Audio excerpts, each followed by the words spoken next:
Carl and Damon here from Games, Brains and Head-Banging Life, gbhblofficial for short, and it's they made what into a TV series, and I'm celebrating because this damn show is done. So for context, folks, we recorded episode 9, 10, 11, 12 in one bulk recording session, and we had planned to do episode 13 in that same session, right? So obviously, but something happened, so we had to go offline for a few hours. We've now come back to finish up Shenmue, record the last episode review, and talk through. And that gave me plenty of time to think as I was doing some edits, and I was noticing, so like our Shenmue review episodes have been, God, 20, 25 minutes long. Obviously, the note's been that long. So that episode 9 was about 12 minutes. And I was like, well, that's more traditional. That's more traditional. The next episode was about 15 minutes. I was like, okay, we did talk a little bit more in episode 11. The penultimate episode, I was like, wait a minute, is this like 4 minutes long? It's not. It's actually about 7 minutes long. But Yeah. Jesus, like, do you see what's happened? And I was thinking, what is it? Why have I lost enthusiasm? Because I was thinking I wasn't very enthusiastic and I was a bit like, And I realized it's because I don't like the show. And it hit me. And I was like, right, stop with that thought, Cole. What do you mean you don't like the show? What don't you like about it? And I was like, well, okay, the animation is nice, and it's doing a game. And then it hit me again. I was like, honestly, all you keep coming back to is the game. And this is a thing. We've done a lot of shows, folks, and most of them, even though they're based on a video game property, are Mm. nothing to do with a video game. Think about Yeah. it. Viva Pinata, Donkey Kong Country. What else we've done? Castlevania, both Nocturne and the original. What else? What am I missing? Ape Escape, Yeah, we've done Legend that. of Zelda, the 80s one. All of this stuff are video game-esque, but not based on it. And obviously, this is always a bit of a contentious subject. Oh, we've done Halo, of course, I should say. We've done The Last of Us. We've done all of this stuff that uses. But what's often a bone of contention is accuracy to games. And now we both talked a lot about this, particularly in some of our movie reviews, that I think we both, after watching so much stuff, recognize that you can't win. You either deviate so far from the game that it's just its own thing.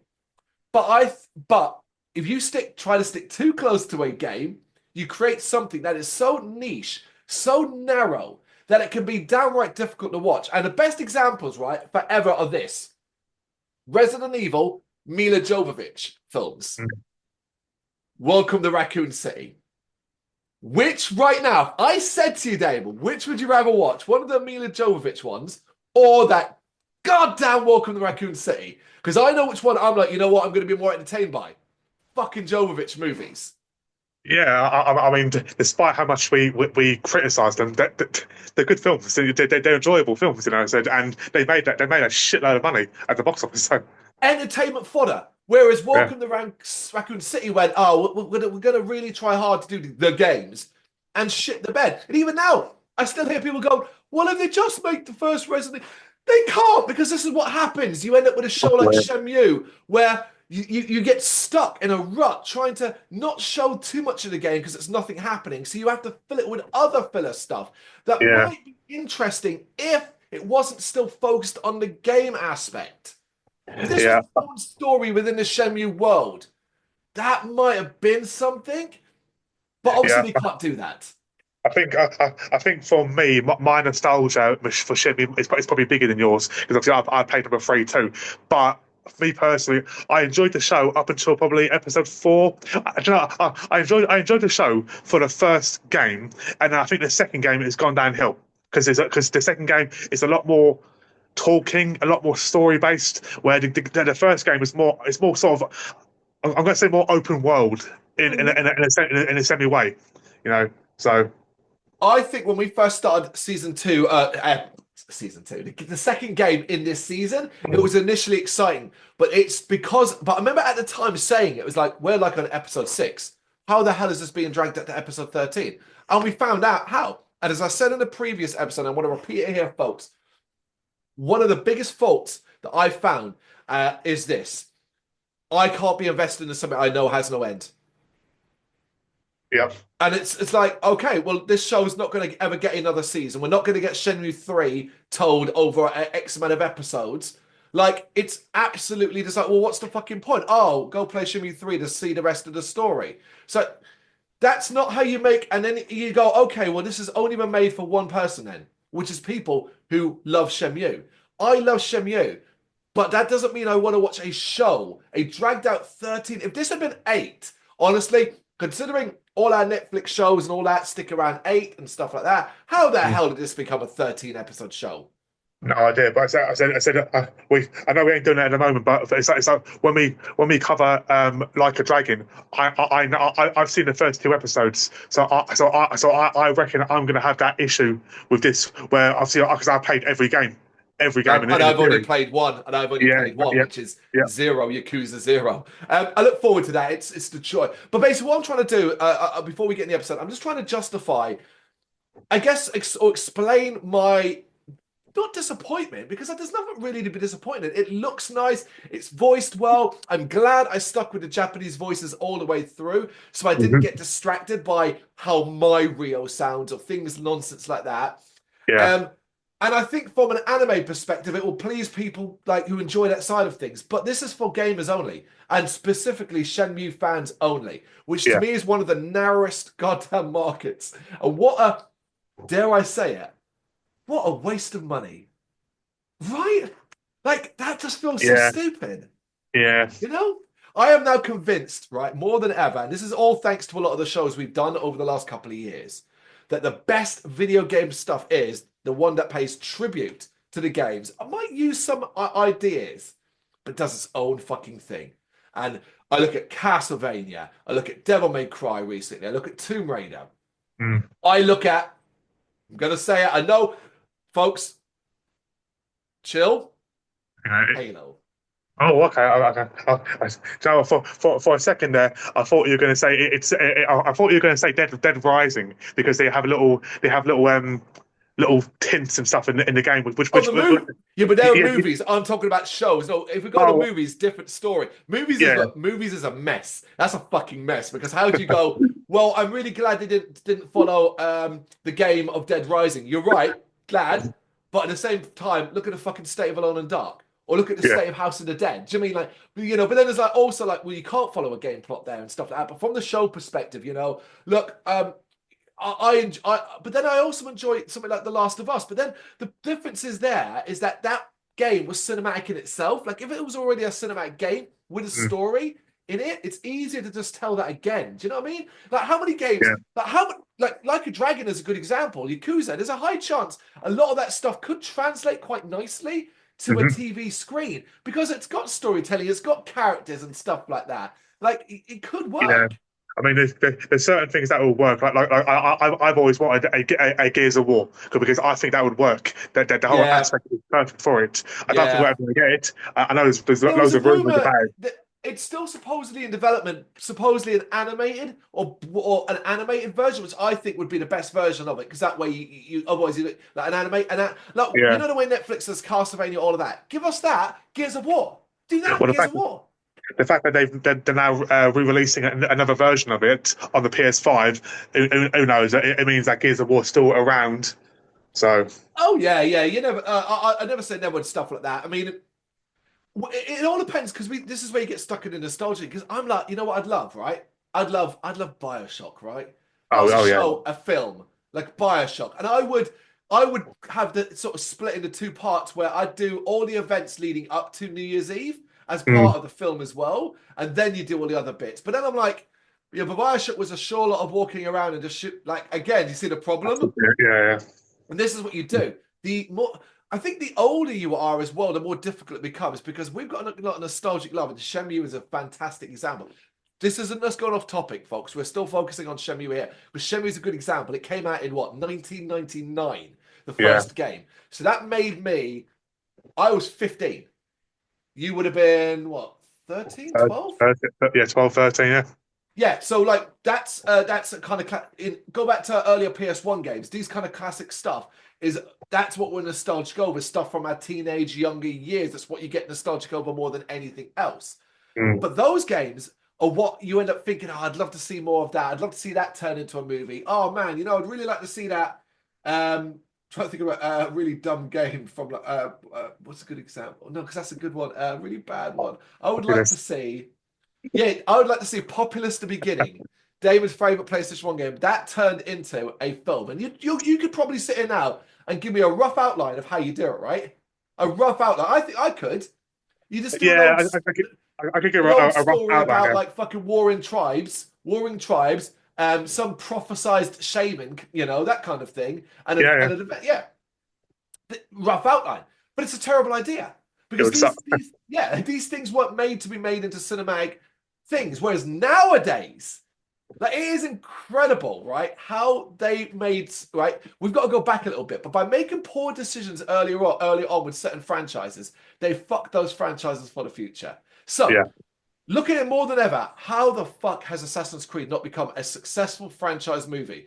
Because they did one stupid movie, cut and went the most boring, dumbass route possible Hmm. and like ruined it basically. Now you never know, it might come back, but like I said, that was such a and they've done that a few times where they shit the bed. What was the most recent? Borderlands. Yeah, Look how Borderlands. Yeah, badly they shit the bed with stuff like that. But yeah. even that, like using the Assassin's Creed example, those stories, a lot of them are really set up to be, like films in themselves, shows in themselves, things like I think that. you would need something like Amazon. They're taking that project, not Netflix, because Netflix would probably cancel it after a season or two. But I think Amazon would really do a good job at that. I think. Depends what we do here. Listen, I know Netflix gets shit, but I will stick up for Netflix, and rightfully so, for one reason and one reason only. They're giving us 6 seasons of Castlevania, bitches. We Do you want know what I mean? 7. Yeah, we We want want fucking 7. seven, but right now they've given us 6 seasons of Castlevania. How many others Netflix series fans can say that, right? For True. them, Yeah. True. so I'll take that more than happy. And they keep giving us shows. But yeah, what was I saying? Yeah, like these days, more modern stuff is designed for it. That I crazily think that Shenmue 3, and I've read through the plot. I've actually watched a few clips to sort of see. I weirdly think that that might be better designed because it's from a more modern perspective of a storytelling Mhm. idea of how games these days are made just like films when it comes to story. A lot of them are, or many of them are. They're trying to tell you a cinematic story. Look at things like even from games that you don't know maybe as well. God of War from the PlayStation. Like that Yep. is what if that is not a cinematic fucking experience that could translate? But we can't. That's the problem. We take all of that Far Cry's, some of the Far Cry games, all of this stuff, but we don't. We of our age end up taking those thought processes and then applying it to something when we were younger, and then using nostalgia goggles, end up with something like Shenmue, which has been made well. Like they have clearly made effort, and no doubt there was very difficult decisions and stuff like that. The long and short of it is, I've come to the conclusion that I am not a fan of it. So my biggest problem with Shenmue 3, and it's so, and again, it's down to my nostalgia, was I love the story. It was excellent, but I couldn't handle the way Rio looked because obviously they've updated him. He didn't look like he did Yeah, in the Japanese version. They've obviously he's been better graphics. His face is different. His looks different. mhm. He's still wearing the same outfit, but it doesn't look like the old horrible greyish, Yeah. brown coat because it's newer graphics, and I couldn't handle that. It was difficult, and he talks different too. Isn't this fascinating? What a fascinating. We are going a little, and I'm going to bring this back because I think this is worthy of a different video. But what a fascinating insight, because while you had that problem, I've acknowledged and said a couple of times, I'll repeat it again. I had to watch the show in Japanese. I did it by accident to begin with, but then I realized afterwards, I think we talked about it in episode 2, I was like, oh no, I found that there was an English dubbing. But I decided not to do it because I knew that what I was going to hear wouldn't be my Rio. Yeah, And that might be so off-putting or distracting. And most of the time, folks, I'm okay with a lot of this. I'm okay with recasting in most circumstances. There are times when I think they're just shit in the bed, full stop, and it's not a fault of the actor. It's like The Witcher's a good example of that. The mm, loss of Henry Cavill to replace by Liam. Not Liam Hemsworth's fault. It's the fact that The Witcher's fallen apart completely anyway. So yeah. like something like stuff like that, I can't necessarily look past, but for the most part, I can handle it pretty well. And it's not like I'm like, oh my god, I'm gonna watch it or anything like that.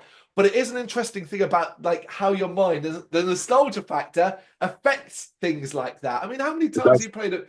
Like even a remake can sometimes do that to you, and you're Yeah. like, you know. Yep. That's for a different video completely. Let us talk you through 13, episode 13, just titled Shenmue, which would be almost sad in a way if I knew, like, if this was it, and this had been it, like, from, like, overall anyway. But all I was like, yeah, for now, because, like, Yeah. there's a whole fucking other game. And no, and oh, no, maybe we'll get Shenmue, whatever. Yeah. Also. Never say never. I know, Damon, but because you're like, oh, thing is, I hated them. I hated them for making Shenmue 3 because it basically allowed Damon forever now, or until like something changes, to go. Well, no, well, you used to say that about Shenmue 3. They never make 20 Shenmue years, man. 3. 20 years. I said they were making it, and he finally did that for 20 years. I got my moment in the sun. So Exactly, and now you want to shut up about it. So no, I'm going to start again. They'll never make Shenmue 4. I actually 100% they never actually will this time because the difference was that Sony paid money, and I don't think they'll do that again. yeah, for But once, never say never. once I'm going to say 50-50 because I don't think they actually made a lot of money in Shenmue 3, to be honest. So, But you know, and the fact that it's only solely for PlayStation, which is ridiculous. You know, you want to make more money, make it every console. yeah, but But if Sony's paying the fucking money to make the game, you can't get mad at that. What we all should be mad at, and remember this, and totally off topic, but exclusives fucking suck. They are anti-gamer and anti-consumer. You don't have to take a side. Play the console you want. I've got several different ones here. Whatever you want, play it for whatever reason, but don't support them isolating games on your specific console. It's yep, fucking weird, and it's anti-everybody, and it's anti the developer. It's anti everyone. Nobody wins except maybe I guess you know. Oh well, they got all the money they might have lost. Who knows? Maybe it would have been wildly successful. Not even just going on Xbox, folks. Switch too. everything. Yeah. Everything. Yeah, PC, everything. But anyway, right. So Rio reaches the top of the Yellowhead building and from the sky sees Landy riding a helicopter. Memories of his previous encounter would flash in his head as Joy and Ren also reach the rooftop. They immediately spot Yonder's Zoo, and their attention is brought over to Do, who holds Wong over the edge of the rooftop. He threatens the two, basically, don't come any closer, I'll drop the boy. Upon setting foot on the rooftop, Landy catches one of Rio's punches and counters it with a couple of moves of his own. So it is cool. They get into a fight pretty straight away. Do threatens Rio that he'll drop Wong, but Landy signals for him to stop and respects Rio's desire to fight him. Yeah, I mean, that makes sense. Landy's that kind of character. He'd be like, no, listen, we'll do this. I mean, if you're Landy, what threat? What threat? What threat, right?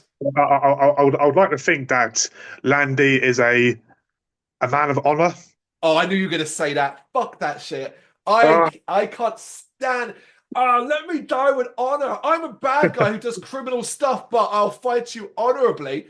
Get in the bin. Like, you could say that, right? But Landy will no doubt have had plenty of people assassinated, murdered, and stuff like that. What the hell is that old martial art honor stuff? You know what, man? This is a question for you. Are you a fan of martial arts in general? Like, in the sense, like, either not necessarily watching fight scenes, but like movies and shows and things like that. Like, do you like stuff like that? Not particularly. I mean, there's one comedy film I love called Kung Fu Hustle, which I think is fantastic. That's a comedy. That's fucking not what I mean. I meant like, I'm sort of thinking like, Jackie what's a Chan, good example? Jackie Chan, Jackie Chan and stuff, Bruce Lee stuff. Like, I mean, a lot of it that's been westernized anyway, but that sort of thing, you know? not particularly. No. Yeah, same. Yeah. Either do I. So I kind of don't really get that excited. So when I hear all this like honor stuff, you know, like I don't really like. It's not the same as like being brave. It's like oh, like Landy, he can be this way because he can beat Rio, right? What I would prefer to sort of see is like almost like arrogance. Like I want him to be a villain. The problem is when you go give him honor, you kind of take a little bit away from the villainous act. Do you know what I mean? Yeah. I Yeah. just want him to be a villain, a bad guy, to slap Rio around the back of his head and call him a schoolboy. Do you know what I mean? Yeah. True. But instead, we get Landy complimenting Rio's improvement. I mean, this annoyed me, right? And again, I explain, oh, look how great Landy is, right? The fight immediately isn't that much to go on for him to notice that. It's not like Rio started firing off a load of... And the joke was, not only that, they didn't... Like, their encounter was so brief back in the first episode. Even in the first game. How would you have ever got an idea of Rio's abilities just after one hunt? Like, this implies, to me, this implies that like it suggested there's been more battles, they had a bigger fight. That never happened. This doesn't Yeah. work for me. I gather that like maybe he's been getting obviously intel, and obviously maybe he's been watching him, or obviously his men have been giving him intel. But then how would they Intel, know the fair difference? enough. Yeah, What about well, let's say, you know what, let's follow that thought for it. I like that idea. The men Yellowheads have been reporting back about the Japanese schoolboy who's learning the wood and is mm. doing, you know what I mean, stuff like that. Let's say it's that. But you know what? Considering we had 13 fucking episodes, you don't think you could have thrown in a clip where you see a Yellowhead watching Rio and then clip to him reporting back to Landy in a brief scene? Oh, we might have got that instead of watching Joe sit at a cafe. Joy, you know what I mean? Like, come on. And I also always wondered like whenever Landy found out like there's a schoolboy following him, how did he instantly know it's Rio? Did he go, oh shit, is that the son of the father that I killed a year ago? Because Let's say that Landay, right, is not a dumb man yeah, and that he's aware. I reckon there's a possibility that he, considering he did what Rio wants to do, he came and killed for vengeance. That yeah, he knew he potentially would have created a monster in himself. yeah, Then let's be honest, you know, I've just killed this guy's father, and then you hear, oh, really weird. This young Japanese fighter, like, looks at he's got skill. It's like looking around for you. I reckon if it's me, I'm gonna be like, that is a bit odd because I did recently go to Japan and kill a Japanese young man's father. yeah, two and two, Huh. Just like a little coincidental, right? yeah, I yeah, think you yeah, kind of got to do that. But anyway, obviously, Landy, you know, sharp Rio. You know, yeah, yeah. But Ren's kind of like, listen, man, don't be don't stop being wound up, and it is kind of a point that Rio's fighting angry. Yonda tries to strike a deal with Landy. They'll tell him what he wants to know in exchange for Do releasing the boy. Do's kind of like, nah, mate, don't even think about bargaining me. But Landy's like, yeah, cool. I laughed actually at that. I love that. That's just like, yeah, all right, sweet. I'll yeah. accept that deal. All right, there we go. Angry at this, dude tosses one aside and Joy rushes over to him. Yonder then wheels himself over to Landy and speaks that what he wants in Balu village. With that, Landy rides away in a helicopter and Do is left to finish off Rio and Ren, who smashes them against the fence wall. So this is our actual boss. That, I mean, here's your problem again from a non-game watching. If you are just watching the show because you randomly found it and thought, I'll watch this anime, and you got hooked, you'd be like, oh, oh, okay, all right, end of the season, no worries. And then you'd be like, oh, there's nothing else that comes afterwards. Yep. Right? Like, oh, wow, how underwhelming is that? But just remember in the game in number two, you don't fight Landy. No, of course. He flies away straight away in a helicopter. So then Which is and then yeah, and obviously the TV series goes into it a lot more, which is obviously a bit more appreciated. But then oh obviously, yeah, and fans of the game had to wait 20 years, and you still don't find out what happens with Landy. yeah, that's the craziest thing. I mean, I agree with you that I appreciate there's actually a couple of extra scenes here. I don't think it's a bad idea to have them interact here. It makes the vengeance thing just feel like a little bit more important, but you just make them aware of each other, you know? Yeah, yeah, A frustrated Ren tells Rhea that not basically stop fighting blindly. You're missing, you know, blows and things like that. Then, of course, Rio, because of all he seems to do now is think back to something else. Because then he's like, "Oh yeah, that's what that bird said. You know, yeah. the one, you know, I was going to beat up and then couldn't. Yeah, Lishao once told him. So Rio now faces up against Do, while Ren takes care of the men in black who work for Landy. So like, give Ren something to do in this scene.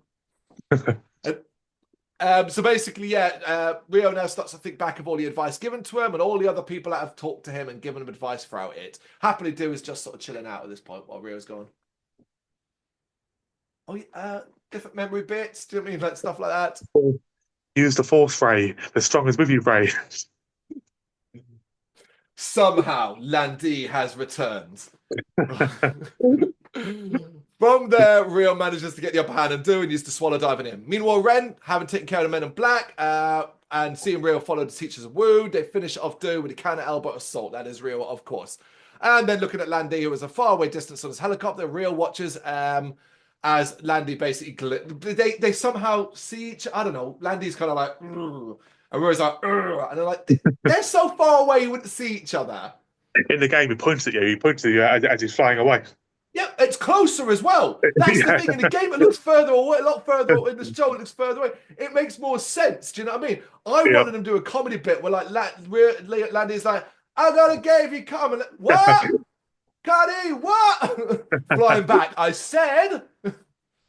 Afterwards, at Ren's hideout, Yando learns from Rio that his father died at the hands of Landy. In turn, Yando explains that Landy sought revenge against Awa for killing his own father, Suming Zhao, and Landy's real name is Long Sun Zhao. Next, Rio shows Yando the Phoenix mirror in his possession and he informs them about its history and the other mirror. Furthermore, it's discussed that Landy is currently heading to a location where the two mirrors were crafted, Balu village in Gulan. And with that in mind, Rio has a new destination in mind, the village itself. But we're not quite done yet, folks. Eventually, Rio plans to leave Hong Kong and first says his goodbyes to both Joy and Wong. I love how they implied early on that they were going to rewrite Joy a bit differently in this show, and in the end, she was not useless. Like, Yep. literally nothing. Didn't fucking help in any way, shape, or form. Hmm. Didn't. Like, I mean, in the context of the fights at the end or anything like that. Didn't even have a fucking kick in. Like, oh my God. It's like they Yeah. got bored. This is the second time they did this as well. It's like they got bored. And we're like, oh, well, dude, oh, no, we don't. Oh, no, don't worry about it. Like, come on, man. I thought, like, from what we saw with Joy One, it looked they were going to write her dip it differently. It didn't in the end. Yeah, it was sort of the same problem that you have with the game because obviously it looked like he made obviously he had Grease on the first one who broke his leg who was supposed to join Rio. He never turned up, Yeah. so that never happened. Then obviously got Joy and Wong. This is the last time that you see them. So Yeah. Anyway, Rio later visits the Mamo Temple and says some farewells to both Fang Mei and Hanhua, and then Li Shihu gives him a Yang Magatama, hoping that he doesn't succumb to the same fate as her brother. But Rio's like, hey, I won't. Of course you won't. It was like, so unconvincing. Um, and that he tells her he believes her brother is alive out there somewhere. How cryptic was that? I was like, mate, you've got no proof of that, no knowledge. And by just going, like, why would you, like, if I'm her, she should have slapped them for that. Like, I what are you know. doing, you prick? Joy is shown visiting her mother's grave, while Wong is shown having gotten himself an honest job, and Ren contemplates going to Gulion. I only appreciated, right? So, like, the Joy going to her mother's grave. This is my response. I don't care. I don't Yep. care. The one thing I did like, but the only problem, because I thought, that's it. But then I was like, you should not have then bothered with Joy. You should have either stuck with Wong and given him the sort of story throughout it, and then this might have had a bit more like good for him, or just given him a bit more to do. Mostly he was absent until at the end where he's the one that's kind of deciding to help Rio. It's like he ends up taking the position of Joy when she Yeah. should. Fucking weird, right? Yeah, I think a deeper backstory to Wong would have been nice because maybe I know something silly. It could have been like the child of one of the masters or something like that. Just something silly or something, or anything like that, or maybe like that her brother, that's his kid or something like that, or something. I Maybe. don't know. Yeah, Maybe that might be too big. That might be too big of a shift from the game, of though. course. I think if we're going to do mad shifts, go mental, and it turns out that it's like Rio's half brother that he never knew. Do you know what I mean? Because Iowa Yeah, he'd been out and about, he spread it around. Turns out he's got yeah. a shit ton of illegitimate kids around the bloody planet. Why not?